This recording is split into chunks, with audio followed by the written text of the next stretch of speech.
All right, we are recording. Okay, so tonight we are going to let Hadley take it away and talk to us about inviting, because we all know that that's everyone's biggest fear is around inviting. It's the thing that most people hate to do the most, and it's the thing that we have to do all the time in order to grow successful businesses. So Hadley's been crushing it lately, always, but especially lately, with Success Club points and new coaches and all of that. So we are super excited to hear from you. And what you've been doing. Alrighty. Well, I should be able to share my screen, right? I should.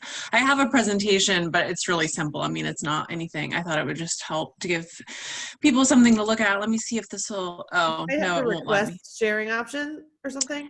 It shows share screen, but then it says host disabled participant screen sharing. So I don't know if there's like an How about now?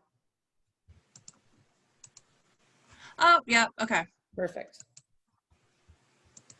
Can you guys see that? Okay, so we have all sat through 1,000 calls about inviting, right? And they essentially tell us to do the same thing: build relationships, invite consistently, follow up, increase the number of invites we send. And those are all obviously the right things to do. Yes, right? Hands down. But hearing that over and over again at some point isn't really going to help us. So I wanted to try to put a little bit different spin on this, make it a little bit different while still fitting in some helpful, like, tactical tips for inviting, especially if you're newer. So I was recently on a training where somebody said this: we need to stop thinking that the problem is that we need to learn more crap. The problem is when it's really that we need to do more crap, right? So I'm not saying that this means we eliminate personal development or training calls or whatever, because obviously those things are all really important. But we do need to, like, get rid of this thing in our brain that's telling us, like, well, I just need to watch one more training, or it's that latest, national wake up call, or this, Melanie Mitro did this training on whatever, that's going to be like the magic button that's going to give us the answer and, like, break us free, right? That's all kind of BS. We know everything we need to know to be successful at this. We just need to do it more, right? So adding 100 things to our to-do lists and trainings to watch and everything isn't going to change our mindset. We know how to invite. We just need to work on what's holding us back from doing it. So I'm going to make you guys get involved here in the chat. I want to make sure I can see it. So show me if you can in the chat, although it's not going to let me see it now. Okay.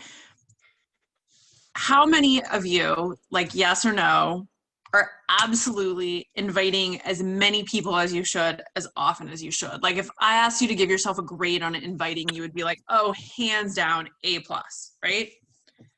Okay, no for me too, right? Definitely, no. Okay, so for those of us who are not, do we tell ourselves that we just don't have enough time to get everything done? There's so much to do, so it's inviting that takes the hit? I mean, that's what I tell myself. I'm like, oh, there's so many things on the to-do list, and that's the one that just always keeps, like, falling behind. Okay, so how many of us then also, and answer this honestly, sit and, like, scroll through our news feeds or watch stories for 20 minutes before we do any big thing, like before we push play on our workout or before we, like, get a post up or whatever? We are just kind of, like, mindlessly scrolling. Yeah, me too. Okay, and then how many of us, like, before we get to inviting, before we get to inviting, we check in with our challenge group? Oh, I have to respond to this email, or I have to check a few messages. We do like 100 other things before we do inviting. Okay, So here's the question, right? The like eye-opening question. How many of those other things that we're doing on our daily to-do list or our coaching to-do list that we're putting ahead of inviting, how many of those actually drive our income? Like none, right? None. But we spend at least 90% of our time doing those things and maybe 10% of our time inviting. When inviting is really the one thing that does drive our income. Okay, so the whole point of this is like, why do we do this to ourselves, right? It's not really because we're too busy, because we just proved that that's BS. We're like scrolling our feed, we're doing all the things, we're just putting it off. And that's because inviting is the one part of our job as coaches that feels the most scary. It all comes down to fear. So we're afraid to invite people. We're afraid of their reaction. We're afraid of what they might say or what they might not say, what they might be thinking. We're afraid of rejection and judgment and all of the other things that we like lump on to inviting because it makes us feel vulnerable and putting ourselves out there. So the truth is we cannot be successful at this unless we get over that and find a way through it. We can't move forward and reach our goals in this if we're afraid to invite people and we let that hold us back. So inviting in reality should be more like 90% of our jobs, and the other stuff we do is the 10%. Our main job as coaches is to share what we love about this opportunity, what we love about these programs, what it's done for us, what it does to fill our cup, what works for us. You know, that is our job. And we can't do that and be successful unless, one, we truly believe in what we're doing and we truly believe in all those things I just said, and that this is a gift that we have to share with people. And frankly, if we don't believe that, we shouldn't be here, right? So we have to believe that, and we have to acknowledge that it's scary and be willing to work through that fear. So I think the trick, and I've been reading a lot about fear lately, and this is just really like, you know, struck home for me. Fear isn't really the enemy. It's waiting to stop feeling afraid that is. The best antidote to fear is action. We just have to start doing the scary things, getting them done, pushing through. We are not trying to get to a place where we don't feel scared anymore. We just have to learn to control it and be willing to work through it. The more we do it, especially, and I, you know, some of us that have been around for a while can tell you, I still get nervous about inviting, but it's a heck of a lot less scary than it was when I first started because I do a ton of it, right? The less scary it becomes and the better we get at it. You know, those in the beginning when every little conversation you're having feels so hard and you don't know what to say and you don't know how to answer. The only way that's going to get easier is if you're practicing it. So, I mean, none of us started this business, and I certainly hope none of us did, because somebody promised us that it was going to be easy, right? We started it because we were looking to grow and evolve and reach some, you know, shoot for some really big goals, not because it's easy. So in order to do those things, the fastest way to do that is by learning to embrace and lean into that fear. So here's a quote that I really like from another book talking about fear. The more scared we are of a work or calling, the more sure we can be that we have to do it. So the more fear we feel about something, the more certain we can be that it's important to us and our growth. So, I mean, that's so true here. Think about it. If inviting is the scary part, that means it's like the one most important thing that we have to do in order to grow and be successful. So let's break this down. And my presentation will go, okay. And kind of get to the root of it, because this always sort of helps me. What are we actually afraid of with inviting? So I want you, again, in the chat, start dropping in some ideas. Think of like the worst case scenario. We're so afraid to sit down and invite people, but like, what is the absolute worst thing that could happen? And with a number, like a scale of 1 to 10, how likely is that to be the outcome of like inviting somebody to a challenge group. What is the worst thing that could happen? And how likely is that? Somebody drops some ideas in there.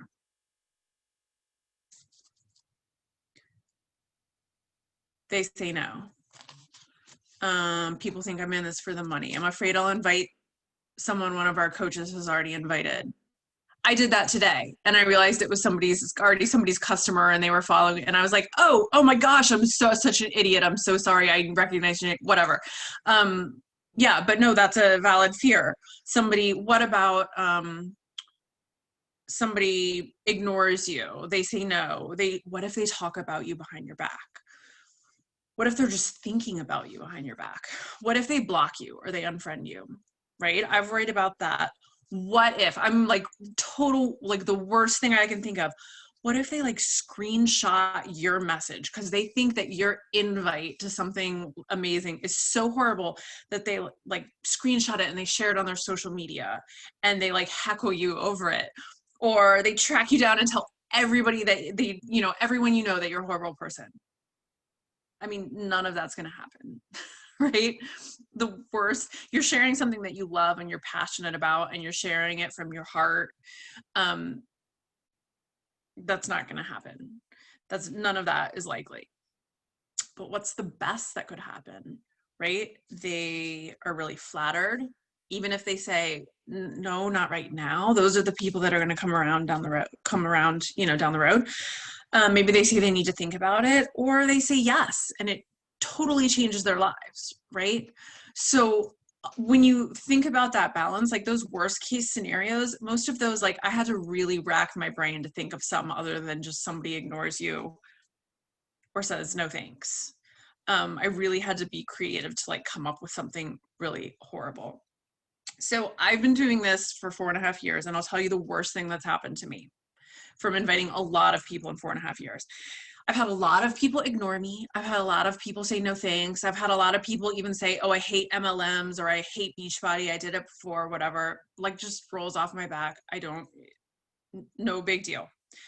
A lot of people are flattered, but say it's not for me, whatever. But literally one response gave me like a lump in my throat and got me really upset. And this was literally just a month ago. Okay. So I followed up with a friend on Instagram who, I mean, I know through Instagram, but I've known her since I first got on Instagram. She's a runner. I really like respect this woman. I think she'd be fabulous as a coach. So I've asked her, maybe in 4 years, I've asked her twice, right? I've done the whole, like, I just feel like you would be so good at this. And she said no twice, but not in like a rude way. We're still friends, whatever.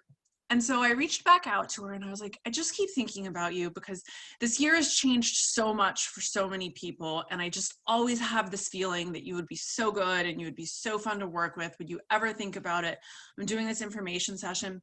And she wrote this message back, and I don't know why it got me. It's not that big of a deal, right? But she said, girl, I like you. And I've always really respected you, but please don't ever ask me about this again. And again, like not a big deal, but for some reason that's the one that like got me. And I was like, what does she mean by that? Like, it just felt really rude based on the relationship I have with her. And it just got me all worked up. It was that thing that got like the doubt swirling, or maybe I shouldn't be following up with people. Maybe I'm annoying. Maybe I'm offending people, like all that doubt and just like icky stuff. And I like just churned over it for like 24 hours. I just was like, it just got to me. But then I made myself get back on the horse and keep inviting the next day, because I knew if I didn't, it was going to get to me. And you know what? That same week, I reached out to somebody else that I've asked a couple of times before, and she said yes. And if I had let that one no stop me, then my new coach, Sharon, I can't see if she's on, she wouldn't be here today because I would have been too afraid to ask her. And Natalie, who's like about to hit Success Stutter and has been crushing it out of the park and spoke on our call last week, she wouldn't be here because I would have been afraid to ask her. So that's one time in 4.5 years that I got kind of upset by somebody's response. And it really wasn't even that bad. Like, she didn't unfollow me. She still likes all my posts. She's still like, I'm kind of turned off to her, right? But it wasn't that big a deal. And even if she had blocked me, it wouldn't have really mattered.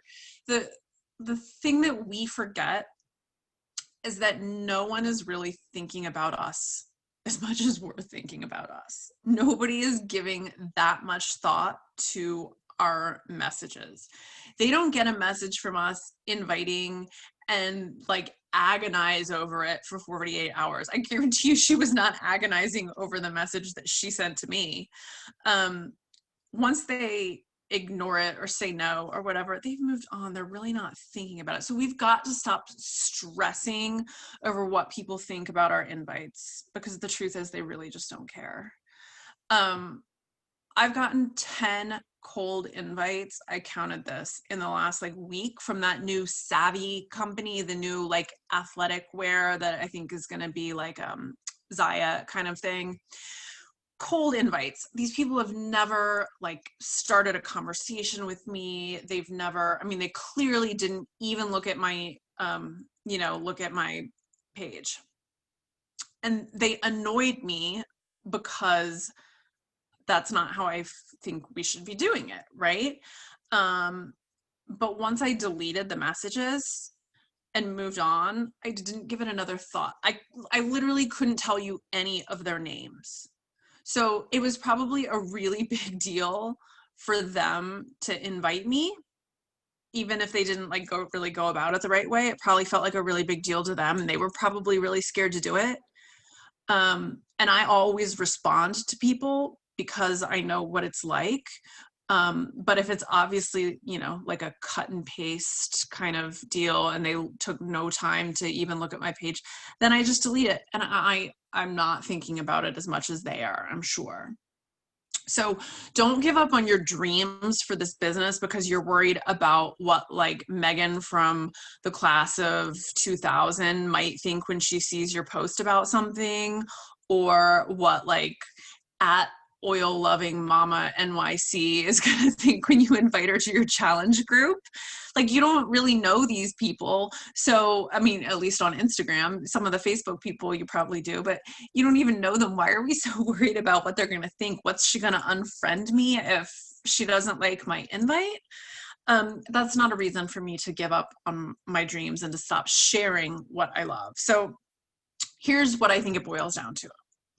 Most of us wouldn't be here if someone hadn't been brave and invited us. And chances are it took several times of them inviting us for us to end up where we are right now, right? So if you're anything like me, like I'm incredibly grateful that Brooke was brave enough to invite me and stick with it until I said yes, because this has been such an incredible gift to me and my family. And if she had just been like, oh, I don't think Hadley's probably interested, I'm afraid to invite her or whatever, then I wouldn't be here and I would have missed out on so much. So I want to share that with others. And I feel like it's my duty or my obligation. And you know what? If somebody is really annoyed or offended by me asking, then they're probably not my kind of person anyways. So that's just, hopefully that helps us get kind of unstuck. And I mean, I have to get all of this through my head constantly because I still get hung up on it. But so here's some tips for like the tactical day-to-day, like how to really dig in and get your invites done and do it the right way.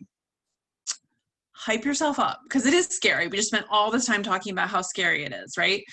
Hype yourself up, play some music, dance around, drink some Energize, and then just sit down and start and make it a non-negotiable. Like shift that mindset so that you think of your job is inviting 90% and the other stuff just fills in the cracks, right? Pick a spot, right? Like I will start on Facebook. One day I will do all my inviting from Facebook. One day I'll do it all from Instagram. Some days I do it in little chunks, right? But I find that it's really helpful to like get in a groove and take out the emotion of every single invite and make it more like I'm going down a list and getting it done. But just, get yourself psyched up to do it, and don't let yourself keep putting it off. So when we talk about inviting, what does that mean? Really, let's break it down. I kind of forgot about my, hold on. Okay, so inviting has 4 parts. I lump these all under inviting because they're like critical. They go together. It's part of kind of a cycle, right? Expanding your network, building relationships within that network, inviting people to challenge groups and the coaching opportunity, and following up. You have to make sure you're doing all 4 of these consistently and tracking them in some way. It doesn't have to be anything fancy, even if it's this pen and paper, which I do a lot, or an Excel spreadsheet or something. But you have to track it because following up is so important. If you're not tracking the people you've invited and the people you need to follow up with, they're going to fall through the cracks. We can tell ourselves that we're going to remember all day long, but when you sit down to invite, you don't want to be racking your brain trying to remember who are those people that I needed to follow up with from 2 months ago, right? That's just not reasonable, especially if you're growing. So doing it consistently ensures that you've always got a full pipeline of people who are going to be eventually saying yes, right? All of these 4 things work together.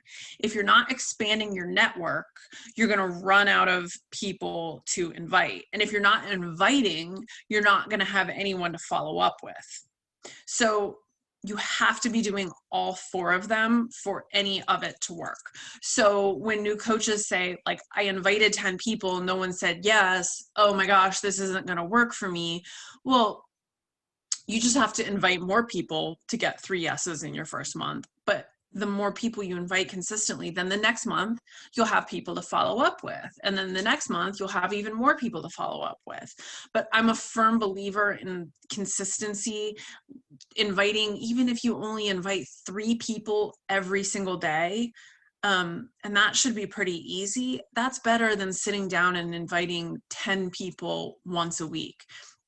You want to have the momentum of ongoing conversations always happening. Stop pretending that you can invite once a month or even once a week and be successful. That's like the biggest joke we tell ourselves. I'm inviting once a week and I'm going to be really successful at this. That's probably not going to happen. We have to change something that we do daily if we want to see a big change. So my advice is to set a goal for how many you're going to do each day and make it realistic. Don't go from 0 to saying I'm going to invite 100 invites a day, because you're just kind of setting yourself up to fail. Start with something that you can achieve every single day consistently, and then gradually ramp that number up. But make a commitment to yourself to get it done first. I am famous for this. Oh wait, I have to check in with my challenge group. Oh wait, that person responded to me about something. I need to write them back.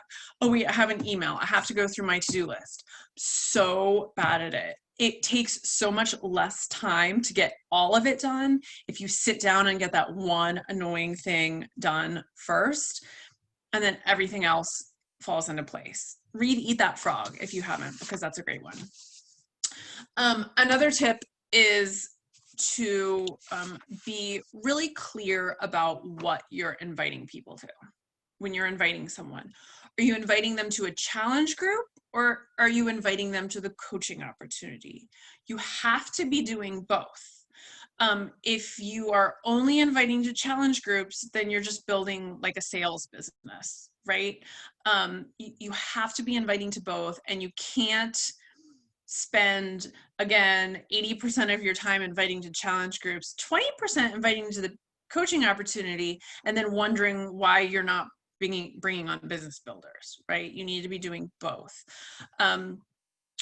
So be clear about what you're inviting to. Are you inviting to the coaching opportunity? Are you inviting to a challenge group? Are you inviting to a special like launch group? Just be clear about what you're inviting, because I think sometimes we tend to be confusing in the messages that we send. Don't use Beachbody lingo or say things like, hey, do you want to join my team? Or use a bunch of like, acronyms or abbreviations, because we're so heavily into this world, we assume everyone knows what we're talking about. And the reality is, even if they're paying like half attention to our posts, they don't really understand what we do. So be clear and really break it down without like word vomiting. But don't assume that people know what you're talking about or what you're doing or how your business works, because no one is paying as much attention as you think they are.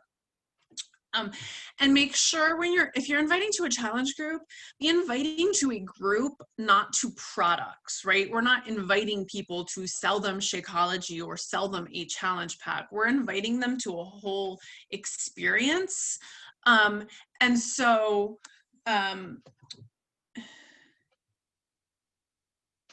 sorry, I was catching up in the chat. Someone caught my eye. So you're inviting to the experience of the group, and the challenge pack is just one piece of that. That's the tool that we're going to use to help people. But the group is a community of people working through an amazing fitness program from start to finish with a ton of support and nutrition and all of those things. We're not being like, hey girl, you could lose 10 pounds. Do you want to try this workout program in Shakeology? I think we come across as more genuine when we're inviting to the whole kind of experience instead of just a product. And make it personal. Like, use the example of all these people sending the cold invites about savvy, or however you say it. Think about what you would respond to and appreciate in a message. Using scripts is fine, but use those as a framework and make sure it's your words and make sure it's personal. Like, use their first name. Don't really say, hey girl, right? Unless their name isn't in Instagram or something like that. But make it personal and make it sound like you. You know, a lot of times we share scripts and stuff, but I don't use a script that doesn't sound like me. And I try to weave in things I know about them or things that I genuinely think will apply to them. And then the last thing is mindset really does matter. I mean, this whole talk was kind of about mindset, right? Or mindset around fear with inviting. But if you go into your invites with this attitude of like, oh my gosh, I hate invites, I have to do this now. No one is ever going to say yes. Everyone hates getting these messages from me. This isn't going to work. It's so hard. I'm so bad at this. Guess what? That energy that you're putting out into it is exactly what you're going to get back. People feel that. And it really does make a difference if you go into it with, you know, if you, like we talked about, got yourself hyped up and you're energized and you're excited, and you really remind yourself of the fact that this is a gift that you're sharing with people, and people feel that, and they know that you're leading with your heart, and this is something that you believe in, and it's not about sales or making money, and it doesn't feel icky. So that's really it. I mean, the last thing is we just have to do it. We have to stop overthinking it, because I know I'm the queen of overthinking. I know we all do that. We have to stop procrastinating. We have to stop talking about doing it. We have to stop talking about how much we need to be doing it and we aren't doing it. We just have to put our money where our mouth is and just start doing it. So either, I heard something today, I'm going to butcher this, either if any of us brought on a new coach, we'd be telling them these same things, right? Whether we're doing them or not. And at some point we have to sit back and evaluate either the story that we're telling everyone is BS, or we're full of BS, right? And I think that I know the story I'm telling everyone is correct. Like, this works if we do it. I'm just, getting caught up in my own BS. So that is it. I hope that's helpful here. I'm going to unshare my screen, and then we can open it up for questions or.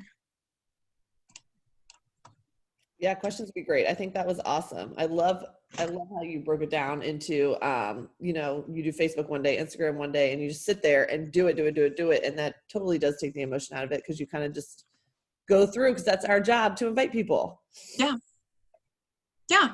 And you get on a roll. And even if you go through your friends list and it's like, you get to like 30 a day. Maybe you're not inviting every single person on there, but you're like, oh, Allison, I should ask her how her baby was. Oh, it's this person's birthday. I should say happy birthday. Wait, I should really invite this person to be a coach. And you just kind of, it's like, I have to send a message to everyone. It's either an invite or it's something else. And it just, you just get in the zone and you just do it. Love it. Does anyone have what am I using to track? Robin, I just went back to Streak because, and I'm like testing it out and paying, because you have to pay now if you have like over a certain number of boxes, and I'm trying it just because my old method of pen and paper was not working in like the last couple of months. I just wasn't able to kind of keep up with it, and so I needed to try something a little more streamlined, so I'm giving it a shot.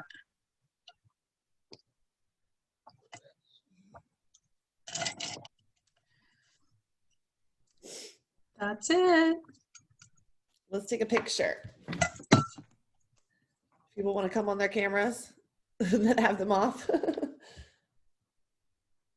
Hey, Mandy. All right, let's smile on 3. Ready? 1, 2, 3. Where are those pretty faces?